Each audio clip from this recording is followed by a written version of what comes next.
한국인 백만장자 한국에서 못 살겠어요. 한국을 탈출한다는 이야기죠. 야, 이게 생각했던 것보다가 굉장히 많습니다. 이게 올해거든요. 2023년. 한국 부자 해외 이민자 수입니다. 예, 100만 달러 이상을 가진 사람의 이민자입니다. 800명입니다. 800명. 수치로 보면 800명 얼마 안 되는 것 같은데요. 전 세계에서 말입니다. 자기 나라를 떠나는, 쉽게 말하면 백만장자들이 얼마나 많으냐. 800명이라는 숫자도 적은 숫자는 아닙니다. 중국은 13,500명이 떠나고요. 인도도 6,500명, 영국은 3,200명, 러시아는 3,000명, 브라질은 1,200명, 홍콩도 1,000명입니다. 그런데 여러분 여기서 보면 말입니다. 다 이유가 있어요. 다 이유가. 그죠? 다 이유가 있습니다.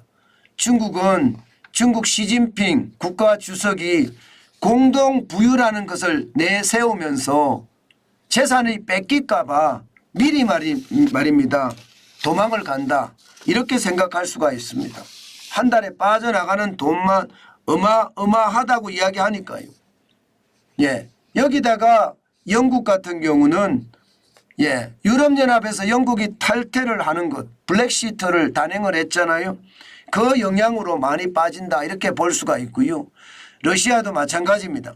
러시아도 전쟁 중이니까 오히려 이럴 때 이민을 가는 사람들이 많아진다 이렇게 이야기할 수가 있습니다. 뭐 홍콩도 예, 여기에 준한다고 보고 있고요. 그런데 대한민국에는 무슨 큰 특별한 게 있나요?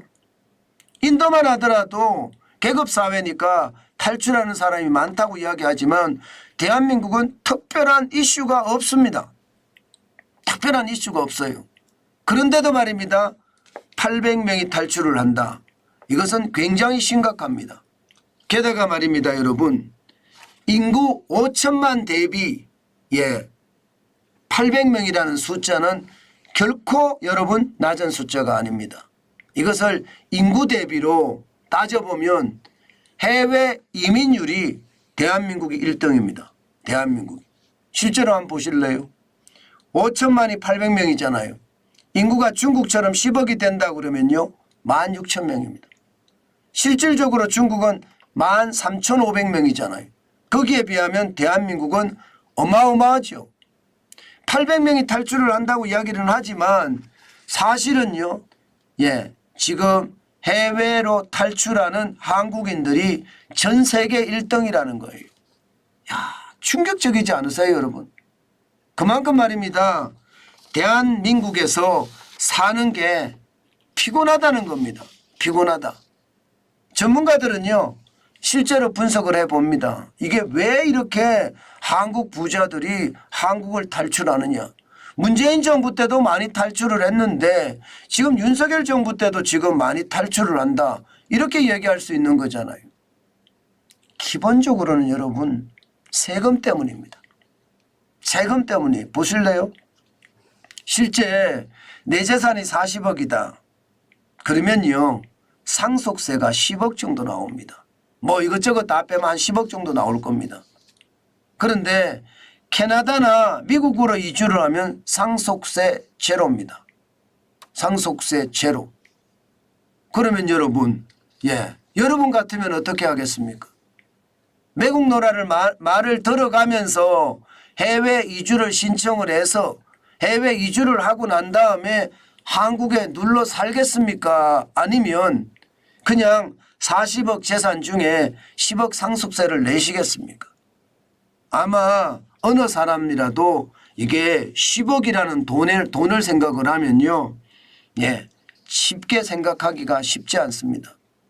조국에 대한 사랑이 가득한 사람들도 이거 쉽지 않거든요. 평생 벌어서 10억 벌기가 굉장히 어렵습니다. 그런 것을 감안을 해보면요.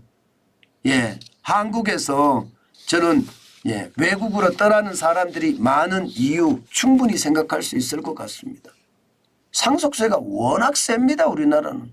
우리나라 상속세 보세요. 일본이 55%거든요. 우리나라는 50%예요. 여기다가 최대 주주 할증을 포함하면 우리는 60%입니다. 미국은 40%, 영국도 40%, 독일은 30%예요. 캐나다는 호주는 0%고요. OECD 평균도 15%밖에 안 됩니다. 그러니 대한민국에는 상속세가 부자들에게 해외 탈출을 하는 최대 이슈가 되고 있다. 이렇게 이야기할 수가 있습니다. 사실 말입니다, 여러분. 40억이니까 10억이죠. 100억이면요. 100억이면 40억입니다. 100억이면 40억이에요. 30억도 10억이고요. 굉장하죠. 저는요 그렇게 생각을 해요. 여러분 이렇게 상속세를 고율로 엄청나게 때린단 말입니다. 50%에서 60% 사이로 때린단 말입니다. 그래서 부자들이 대한민국에서 탈출하는 게 낫겠습니까? 그렇지 않으면 여러분 그렇지 않으면 부자 상속세를 좀 낮춰줘서 말입니다. 대한민국에 거주하게 만드는 게 낫겠습니까? 그것은 말 하나 만합니다. 여러분 상속세 10억 거두려고 하다가요 40억이 날아갑니다. 상속세 10억을 거두려고 했는데 40억이 그냥 통째로 해외로 이주해버린 거예요. 상속세 40억을 받으려고 100억이 날아가는 그런 경우도 허다하다는 뜻입니다. 저는 여러분 차제에 우리는 부자를 너무 미워하고 부자를 너무 말입니다. 이게 죄악시 여기는 그런 버릇이 있습니다. 저는 그런 버릇이 없어져야 된다고 생각합니다. 그리고 상속세도 말입니다. 필요에 따라서 낮춰주면서요. 국부가 유출되는 것 막는 게 더 나은 것 아닌가요? 모든 게 말입니다. 여러분 합리적인 선택이 좋잖아요.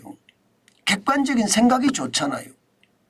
그렇게 생각을 해보면 부자를 죄악시 여길 것이 아니라 부자도 우리 사회의 일원으로 받아들여줘서 그들이 더 많은 소비를 하게끔 만드는 것 저는 굉장히 중요하다고 생각합니다. 그것만이 말입니다. 결국 말입니다. 대한민국이 저는 이기는 길이라고 생각을 해요. 우리나라처럼 부자를 굉장히 죄악시하는 그 모습이 사실은요 우리 경제에 큰 걸림돌이 되고 있다는 것 저는 반드시 이걸 생각하고요. 이게 인기 영합주의 정책이 아니라 진정한 대한민국에 대한 정책 반드시 저는 필요하다 그렇게 봅니다. 지금처럼 부자를 죄악시 여기고 반기업 정서가 커지면요 대한민국의 핵심 역량이 기업이고요. 또 부자들 돈이 소비에 절대적으로 영향을 미치는데 저는 함께 살아가는 세상 더 만들어야 되고요. 노력해서 부자 된 사람들 인정하는 것도 저는 좋은 경제적 습관이다. 그렇게 말씀드리고 싶습니다.